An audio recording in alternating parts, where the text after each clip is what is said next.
Hello viewers, আসসালামু আলাইকুম।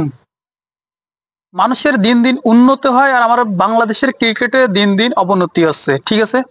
বাংলাদেশের ক্রিকেটের বর্তমান যে পরিস্থিতি, যে হাল, ঠিক আছে, এরা যে কোয়ালিফাই খেলে যে ওয়ার্ল্ড কাপ খেলতে যাবে 2027 সালের, এটাও সম্ভব না আমার কাছে যা মনে হচ্ছে, ঠিক আছে।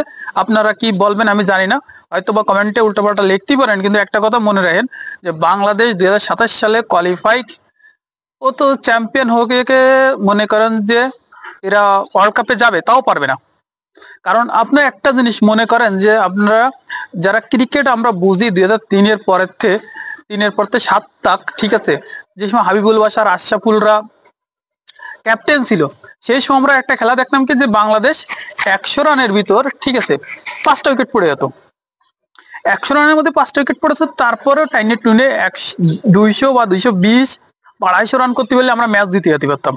আমাদের একটা টার্গেট ছিল সেই সময় যে আমরা 250 রান করবো বা 50 ওভার খেলবো। এখন 2025 সালে এসে এত অবনতি আছে বাংলাদেশ ক্রিকেট টিমের যে তারা 50 ওভার তো খেলতেই পারে না। কালকে 28 ওভারে অল আউট হয়ে গেছে, মাত্র 109 রানে 81 রানে হারেছে আফগানিস্তানের কাছে, এবং আফগানিস্তান অনলি 191 রান ইউ এর মাটিতে। এটা যদি ব্যাটসম্যানরা সবচেয়ে বড় ক্রাইম করেছে, যে যত ভুল করে, যে সময় পার্টনারশিপটা শুরু করেছে, ঠিক আছে, হৃদয় উইথ জাকির আলী, কেবলই মনে করেন যে 33-35 বলে 27-28 রানের পার্টনারশিপ হয়ে গেছে, যে সময় 50 রানে 4টে উইকেট নেই।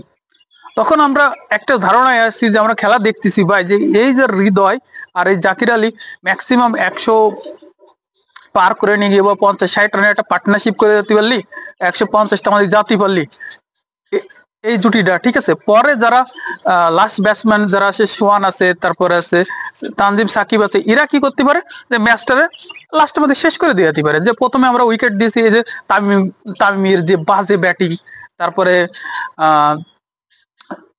সাইফ যে ভুল করেছে, ঠিক আছে, একটা 6 একটা 4 মারছে, পরে বলে এটা শটটা জরুরত ছিল না, তারপরে সাইফ মারছে, ঠিক আছে, শান্তর রান আউট, মেহেদি আউট হয়ে গেছে, এগুলো বাদ, তাহলে ম্যাচটা তো হাতেই আছে। ক্রাইম করে গেছে, পুরো ক্রাইম। এই প্রতিটা ম্যাচে তহিদ হৃদয় ক্রাইম করে, আর ক্রাইম করে যে ক্রাস শটটা মারেছে রশিদ খান রে, কি দরকার ছিল ওই শটটা, এর আগের ওভারে 2টে 4 মারেছে, রান তো আসতেছে ভাই, রশিদ খান রে তোরা সেভ কর, এবং তোরা এই সাইড দিয়ে অন্যজন দিয়ে রান বেরো, সিঙ্গেল নে, রান তো বেশি না, আমাকে তো 300 বা 350 চেঞ্জ করা লাগতো না, 250 রান হতো না, টাইম নেই, কৃষি তাই থাক। একে ভাই প্রস্তাব চলে আসে, কৃষি দাঁড়ায় থাকতে পারতে না, ঠিক আছে, একে এমন ভাবে প্রস্তাবে চাপ দিচ্ছে, কৃষি দাঁড়ায় থাকতে পারতে না, এই হচ্ছে সবচেয়ে বড় কথা, ঠিক আছে।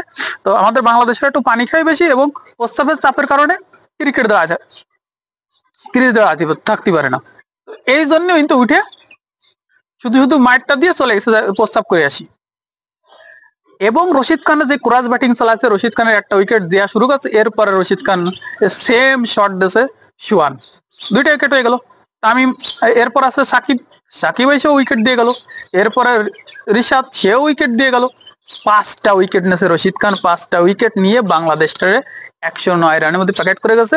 আর ওমর জাহিদিরে সে ইন্টারন্যাশনাল পেস বোলার বানায় দিয়েছে, ঠিক আছে। তারা একটা ওমর জাহিদি একটা অলরাউন্ডার, সে ওপেনে বল করতে আসে, ফার্স্ট বল করতে এসে 3-4টে উইকেট নিয়ে যায়, আর রশিদ খান আসে আর 5টা-6টা নিয়ে যায়, ম্যাচ এনে খতম।